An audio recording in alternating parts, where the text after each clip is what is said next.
Hey, folks, welcome to another edition of Yet to Be Named. We're still working on a name for the show. Like I said last week, you can write in. And with me tonight, I, of course, have my co host, Jason Semino, and we've added Scott Williams to the show. He was our first guest, and he did such a great job and thought he could come on board full time. So We gelled, yeah. Yeah, exactly. So be careful. We're still negotiating his salary, though. Yeah, exactly. We haven't talked terms. Yeah. 0 or 0. We haven't run it by our producers yet, but we gave it the okay. So anyway, but our guest tonight is Cade Hardin, and I've known Cade for a few years. Haven't seen him in a while, but my wife and his mother are great friends. My wife's like an aunt to Cade, wouldn't you say? Very much so. So wanted to have Cade on the show because he's involved in a sport, from what I can tell, is just starting to take off. It's called freestyle calisthenics. I'll get that out. And, I've done some research. All three of us have done some research, Cade, and it looks like an interesting sport. I mean, it's definitely requires athleticism and guts. With that, just tell us how you got started in the sport and how you discovered it. So I've been competing with something my whole life, football, basketball, baseball, soccer, even growing up. I played football, basketball, baseball through high school. Was going through college to play baseball, and I broke my elbow and had to have surgery. So I ended up having surgery, missing my senior year of high school, and losing my scholarship offers. And then had surgery again when I got to college, and I was walking on here at Augusta State. So basically, competition is what I live for, right? Mm-hmm. So then I ended up not playing baseball. I ended up walking on and making the track team at Augusta State and running track. So once I did that for a year, I earned a scholarship there and decided I wasn't going to go back and run track. I never ran track before. I kind of got it. I enjoyed it the year I did it, but changed the coach, and it was a good experience, and I moved on. So basically, working out has always been like a habit to me. I feel weird if I don't. So I was just going to the gym, kind of going through the motions of just wanting to work out and not really having a goal. And it got to bother me pretty bad. And I was always into pull-ups and push-ups in general. Then I got into wanting to do a physique show. And I was like, I just want the best abs possible. So naturally I started doing a lot of body weight, core strengthening things. And then I found the sport of street workout or freestyle calisthenics on social media, actually. And I honestly just came across it, and I just fell in love as soon as I saw it. And I was like, that looks crazy. That is super intense. I have no clue how I'm going to do that, but I want to do that. And I ended up partnering up with one of my friends here that was really big into Ninja Warrior at the time. And me and him just looked at it and started trying things randomly. And it was crazy how it happened. So how long ago was that you started it? Yeah, I just picked it up randomly. From scratch, really. It's been about almost 4 years. In August, it'll be 4 years that I started actually freestyle calisthenics. That's awesome. With no background of flipping or spinning or body weight control, besides just playing sports, Yeah, that's one of the things that I picked up on, because I found a couple of your videos on YouTube and I watched it, and I've looked at a bunch of other the what's called the World Freestyle Calisthenics Organization. They had the Battle of the Bars and stuff like that. And I started watching. I'm like, because it's very, very gymnastics heavy. There's a lot of things in there to gymnastics. It's almost like gymnastics meets like X Games or something. Yeah, I like to say it's a mix of parkour and gymnastics is what parkour. There you go. Yeah, I explain. Yeah, because it's more of the spinning elements, but definitely the gymnastics strength elements and static holds that we do. But whereas parkour is flipping on the ground and running, and we're just doing the spins through the air, but always catching on a pull-up bar, basically, or a pair of dip bars. So real quick. So as far as like your physical fitness routine, workout routine, I'm guessing just because kind of moving into something new. I'm sure you're already in excellent shape, but was it kicking your butt at first? And then what kind of or what type of workouts did you have to kind of adapt to be able to excel Yeah, in that so world? mainly handstands drew my attention, of course. I started from scratch from handstands. And now if you look at my videos, I'd say I'm fairly skilled at handstands. But that was something that I could not do at all at the beginning. And that was just, not even 4 years ago. So finding out what the strength moves were in general and what I needed to do to progress towards those was mainly just watching and learning from other people and kind of common sense type stuff, but from just understanding the movements. But the main thing that I had to go through was learning how to do the dynamic moves or the flips and the spins and things like that, because I had no background in it. So mainly it was a fear thing. Sure. Yeah. Also understanding the movement and how to make your body do it, but also getting over the fear to do it. Because I saw somebody get up on the bar and then twist off and do a 360 and catch the bar. And I was like, wow, they made it look easy. Yeah. Right? But when you get up there and actually have to go to do it, it's a whole nother ball game. And Sure, I bet. also finding somewhere to practice doing that was a challenge at the beginning. So now I have a setup in my backyard that's, fairly nice, has turf under it and everything. And I've been adding to that over the years to have more options for myself and for people that come over and want to learn to train on. So Is that something you engineered by yourself, like the stuff that you built in your back? I mean, did you build it, or is there like, my workout buddy equipment or that started something? with me, him and his dad had already built a lot of Ninja Warrior obstacles. And he has one of the largest outdoors like home setups in the state, actually at his house. So he had already had a history of building things, and basically we kind of looked at what we wanted, and with his knowledge, we both built it to start out for sure. And he actually kind of dipped out and stopped training with me probably 2 years ago. My fiance's over here, so that's what I keep looking at for like. Oh, okay. Gotcha. Well, she's welcome to introduce herself if she'd like. Little camera shy. basically, Camera shy. me and him. Hey, and Hey, how are that's you? him. Hey, how are y'all? Good. So we built it starting out. We built the 3 pull-up bars to start. It's basically in a square without the 4th side of it. And that's basically what I started with. It was just wooden pole on the ground, or a wooden post with metal poles in the ground, and it was just a dirt bottom. And that's what I started with. And you can order like these things called parallettes or equalizers that are like little dip bars that you do handstands on. And I ordered a set of those in the very beginning.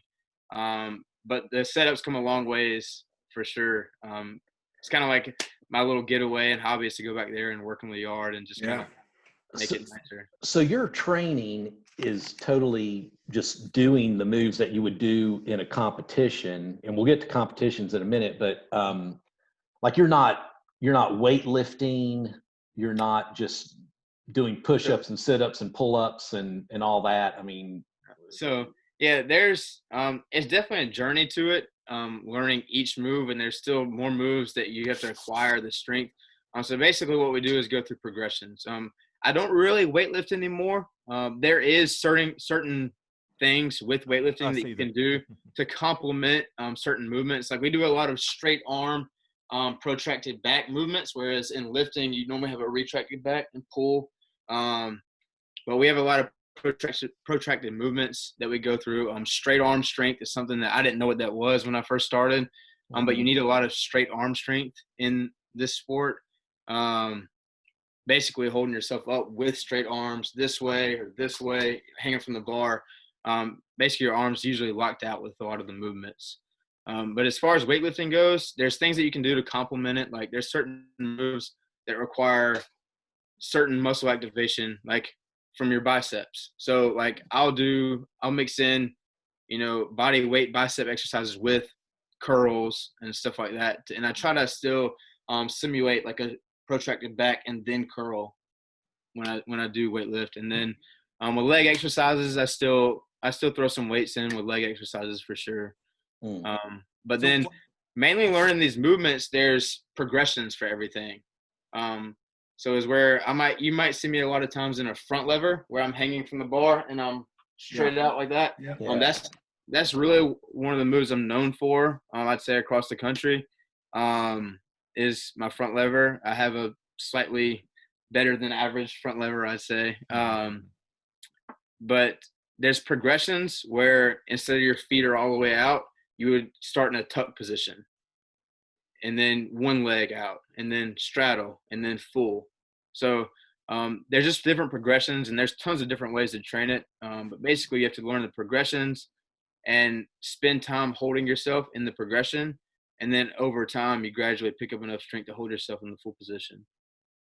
So, Scotty, you look like you had a question. I did. Yeah, I was just curious. So the protractive back and those protractive exercises, what is the significance in those versus the retracted that you showed us? I gotcha. So one is the form that the position that you're in holding.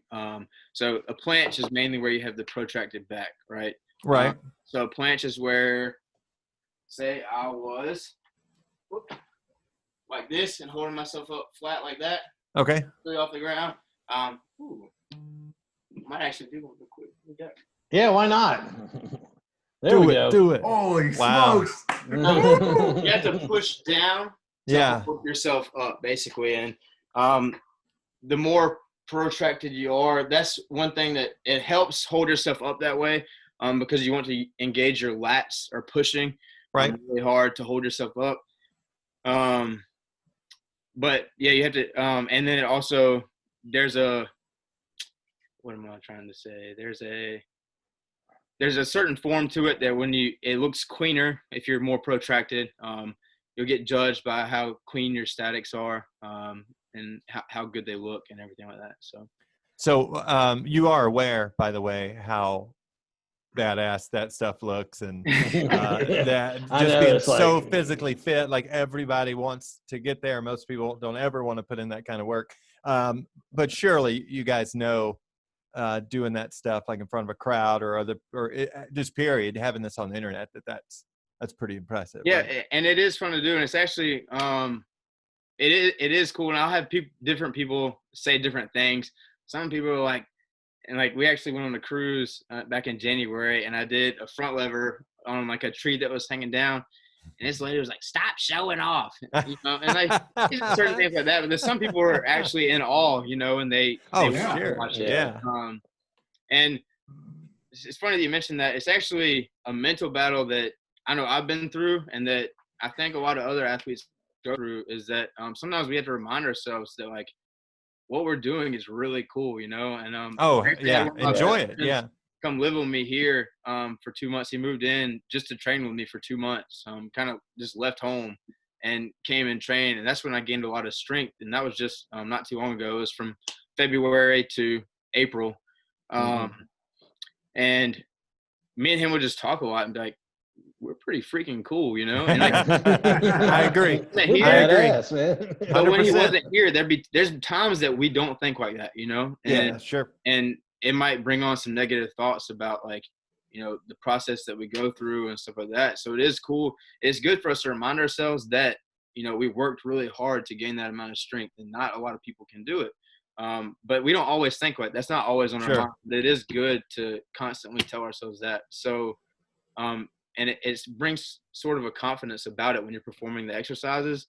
If you're like, man, I'm like, you're more confident about it and go into it more aggressively and confident, you're naturally stronger when you perform the exercise. Like it's a mental battle. Like there's some days where I know I can do a move and I just can't hold it anymore all of a sudden. And I'm not in a good mindset a lot of times when that happens, Sure. So very cool. Let's talk about competitions for a minute. Yeah. Because I know you've competed. When are they? Where are they? How often are they? I mean, are you traveling a lot? Just kind of tell us what you've done so far. I've had some awesome experiences traveling and competing. Currently haven't been out of the country yet. And with the coronavirus happening this year, I don't even have one booked for this year. And I haven't competed since last November, which is kind of upsetting for me. they've all been either canceled or postponed, and they don't have a date set yet. All the ones that I had on my radar. As far as location, there's nothing around here, so I automatically have to travel, which is not a bad thing for the most part, because I do love to travel.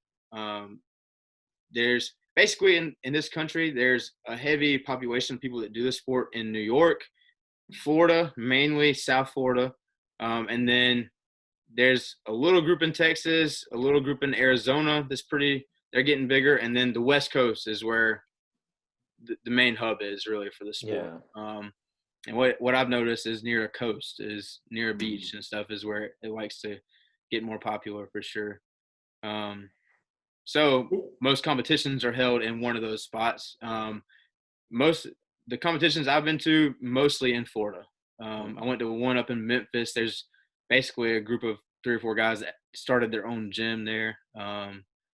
So I went up there, and then I went to one in the West Coast, Venice Beach, and I was actually supposed to be competing there next weekend until it got canceled. But that was one of my favorite ones that I went to.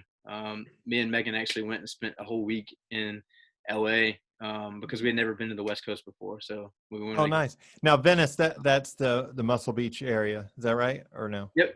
The competition was at Muscle Beach. That's your old stopping ground, Scott. Yeah. You know, Really? I kind of unwinded a little bit since The then. Muscle Beach part. Yeah, it's named after him. Yeah. Right. In a former life, sure. Yeah, that's Venice Beach. When we got over there, we learned that there was kind of, some people like to call Santa Monica Muscle Beach, and some people like to call Venice Beach the real Muscle Beach. There's kind of, people have their home turf there, is what we learned. But yeah, ours was at Venice Beach. Sorry to interrupt. So is that something where, since you're in this phenomenal shape and you can pull off these, these insane moves and things like that, is that something where you could just kind of walk in to where that whole Muscle Beach area and just kind of do your thing? Or I have a feeling they wouldn't let someone like me. Yeah, so like that, different competitions are different. That one's more of an open competition where they try to get somewhat of a head count and like talk to people through social media to get an idea of how many people are competing. But they actually have the morning of sign in, and you can sign in, and basically that one's more of an open tournament where you can go sign your name on the paper, and they have to kind of know who you are. Like, I competed in the advanced category in that one. I signed myself up in the advanced category.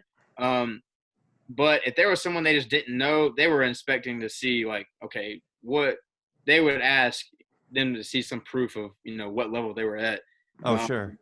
Okay. But basically, you could decide if you wanted to compete in the advanced or the amateur category in that one. The other ones, you really have to there's an organization called UFCL based down in Florida.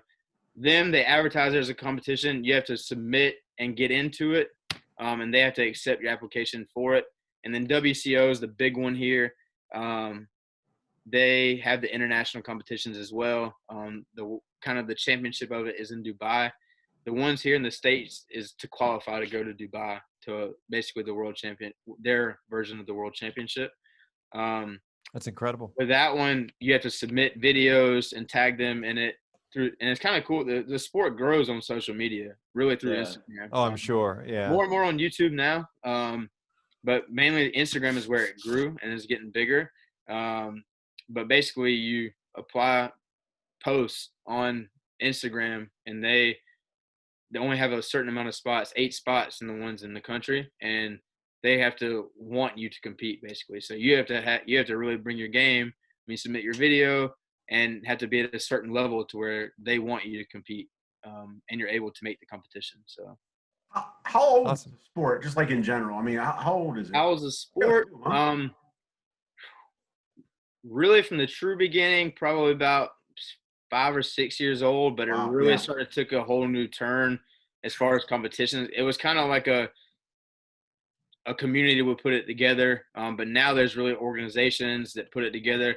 And really in the past, I'd say 2 years, the sport's evolved so much where the level has increased so much because people see people doing things, and they'll try to up it or try to repeat it, and then the level just keeps getting raised and raised and raised and raised. So in a sense, we're all trying to continually progress to, one, spread the sport, but two, just to keep up and be able to still be wanted in competitions and compete at that high level. So yeah, that's exciting though, that you could be considered, basically a pioneer of the sport. Yeah, for sure. Yeah, for sure. And that's the cool thing about it, is it's really a community-based sport. Whereas if I see somebody doing something, I'm not gonna try to tear him down. Or if they're hitting a new move, it's not like, oh man, he hit a new move. Like I'm cheering because that's gonna grab more people's attention and or more likely to notice. So it's really cool because the whole community is trying to bring each other up and spread the sport, so we can either us or our cousins or kids even can get paid professionally to do the sport. And that's really the end goal with it, is to try to make it a true recognized professional sport, that to where our athletes can get paid and travel and compete pretty regularly. Yeah, that's something I noticed on the videos that I watched, is everybody was encouraging one another and like just all about it. It was cool to see, because no one was talking smack or anything like that. It was just, you could do it, oh man, yeah. And then to help people up who fell down and stuff. And it's like, okay, they're trying to help each other out, Yeah, it's not many sports where I'll be battling somebody else and he'll be going and I'm cheering him on too, like I'm like, yeah, throw it, trying to get him to throw a big move, or land a big move, or I'll tell him to hold it if he's holding a strength exercise, if I'm not winded trying to catch my breath, which normally I am. If I have energy to give him, I'll give it to him, So how does that work when you mentioned the battle? Is it where the other person would do something and then you would need to do the same thing, or how does that? So different organizations make their tournaments different, or competitions different. Like the WCO, the big ones have 8 people, and they'll draw names, and it's 4 head-to-head battles, and it's a bracket style. You know how the bracket's set up, and the first name they draw goes in the top left, and the next one goes right there, and that's who's battling each other. So it's head-to-head all the way to the championship. There's some, like the Venice Beach one and a couple others, where they'll have an open category and go through, and actually the World Cup stage qualifier in the country, they have to want you to be in it to compete because they don't have a certain amount of spots, but they'll go through like 24 athletes and then narrow it down to 10, and one will battle 10, and they'll rank you basically 1 to 10. Who is the top athlete will battle the 10th athlete, and they'll battle 5 battles, and then they'll do like an open category for the championship. Like they'll narrow it down to 3 or 4 people, and they'll all go like 3 or 4 rounds, and they'll pick the winner out of that. And then the head-to-head makes it all the way to the championship, just like a regular tournament would be. So different people do it different ways, but you always know going into it kind of what it's going to be like. They'll usually email you or have the tournament style posted, that you'll know what you're getting into. So what's the scoring like? How does that work? So there'll be anywhere from 3 to 4 judges, and still different organizations do it different, and that's kind of where we're trying to get consistency with how we're doing it. Yeah. So normally, for the most part, I like it where there's a dynamic judge. So he'll just judge who had the better flips and spins and tricks. Basically. Gotcha. Then one judge will be the static judge, and he'll just judge who had the better strength moves. And then there'll be another judge that judges combos, how efficiently you combine all your moves together. And then there'll be like, if there is a 4th judge, if there's not a 4th judge, that 3rd guy will be combos and creativity. And then if there is a 4th judge, he'll usually be the creativity guy, and who's like the most creative, engaged in the crowd, stuff like that. So there's been, for example, one of the championship battles I was in and lost. I got 2nd in the competition.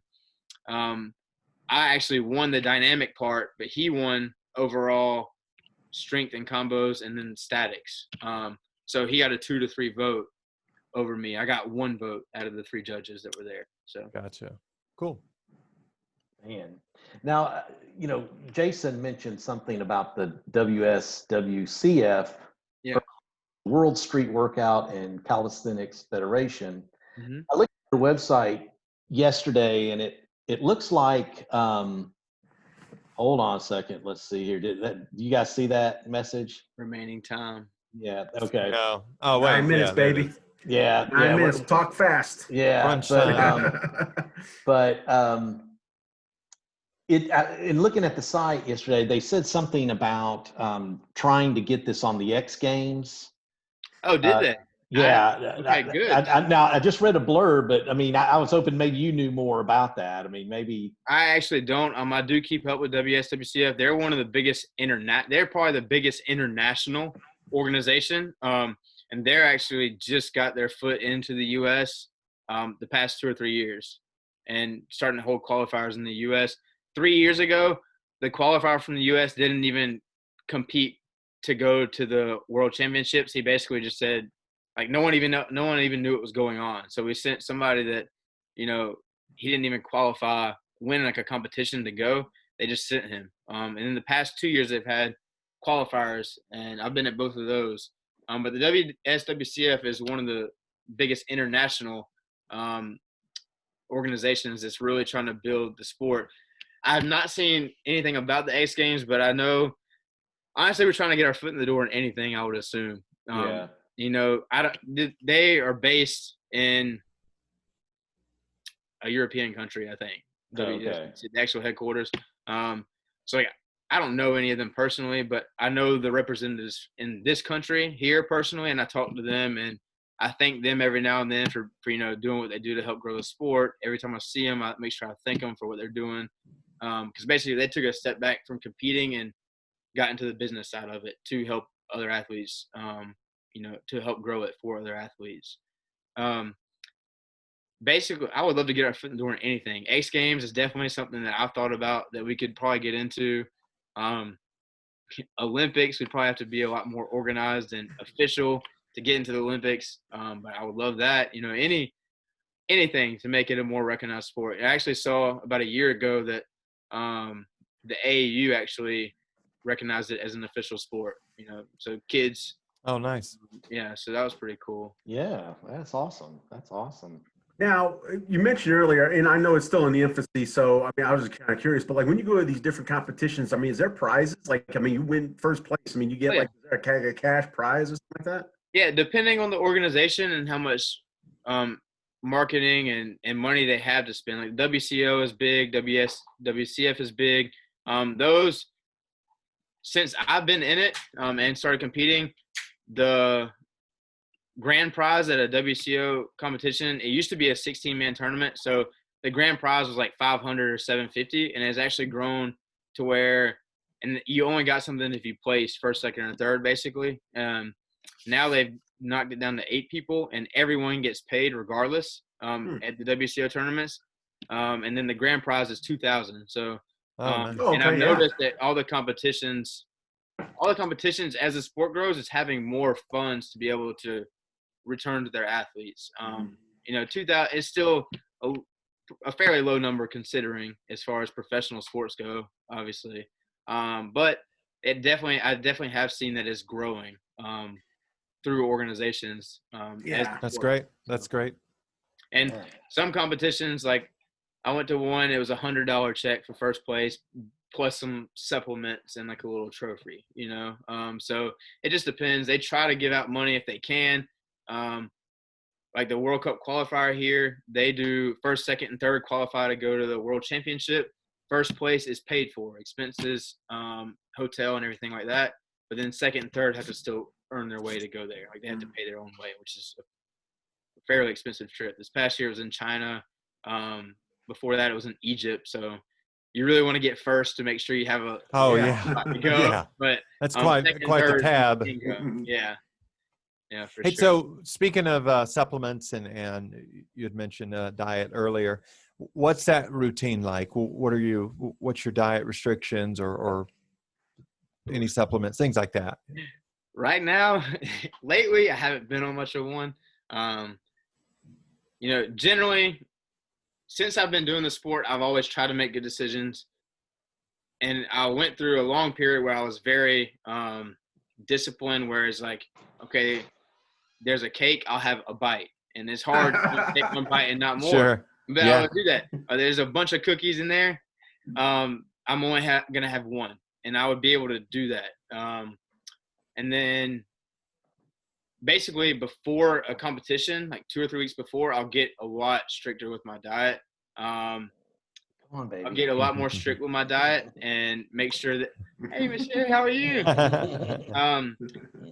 I would get a lot more strict, like 2 or 3 weeks out from a competition, to make sure I'm supplying my body with what it needs to have the most energy and perform at my top level. And I upped the cardio at that time too, because cardio is huge in preparing for competition, because I could freestyle out in my backyard for 3 or 4 hours and not feel the same way I do after a minute of competing. I mean, it's just – it's a completely different feeling. You cannot really prepare for it. I bet. I was completely in shock my first competition. Just like I could not even pick up my arms hardly after 1 or 2 rounds. I was like, man, this is a whole nother, like, I wasn't prepared for that, you know. When my buddy came and moved in with me here, actually at the gym I work at, we offer our clients a meal plan. That's a detox plan. It's very clean, strict eating. We went through that for 6 weeks. The results were phenomenal, and my abs probably looked the best they ever have. And I was training twice a day, usually, not in super intense both times, but, you know, it'd be twice a day, 4 times a week, because he was there to train with me, you know. So after that, he moved back to Florida, and I had my competitions get canceled.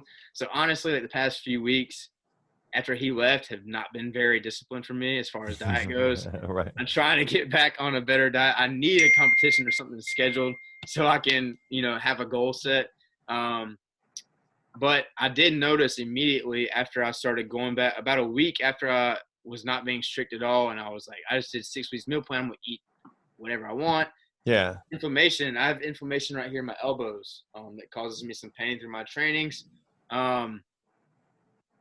It came back like it really hard, like it never had before. Is it a lot of is it a lot of carbs, or is it like a low cal, or maybe high cal? So when I'm eating good, it's not really. I basically just do in the meal plan. It was super clean meat, vegetables, rice, and a couple of fruits here and there. But everything was super clean and lean. When I'm eating, generally, I just like to get my protein from chicken, ground turkey, or fish. I make sure I have a couple of vegetables on hand, and I eat fruit. So it's just kind of general guideline type thing. When I compete again, I'm definitely going to do the meal plan that we offer here at our gym again. Yeah. 6 weeks. So I'm going to start 6 weeks out now, because I know what it did for me. But I did immediately feel like I had inflammation come back, and I didn't have it when I was eating clean. So I know we're low on time. So yeah, we're bumping up against time, and we gotta have a Kodak moment when we stop recording. But Cade Hardin, everybody, freestyle calisthenics. He's on YouTube. I was gonna say real quick, where can we find you? Like, if you know, the Instagram. Instagram is my main where I post my trainings. Cade Hardin _ street workout, SW. It's just SW. Cade Hardin _ SW. Okay, cool. Then YouTube, you can search my name, Cade Hardin. I'm on there. I just started my YouTube channel, so Instagram's the main. If you want to see my trainings, that's where to go. Awesome, cool. It is awesome, and I have subscribed to his YouTube channel, so I look forward to seeing some videos out there, Cade. But awesome. Thanks for joining us tonight. Thank you folks for listening. Super awesome. It's really cool stuff. So, and we'll have Cade back someday in the future.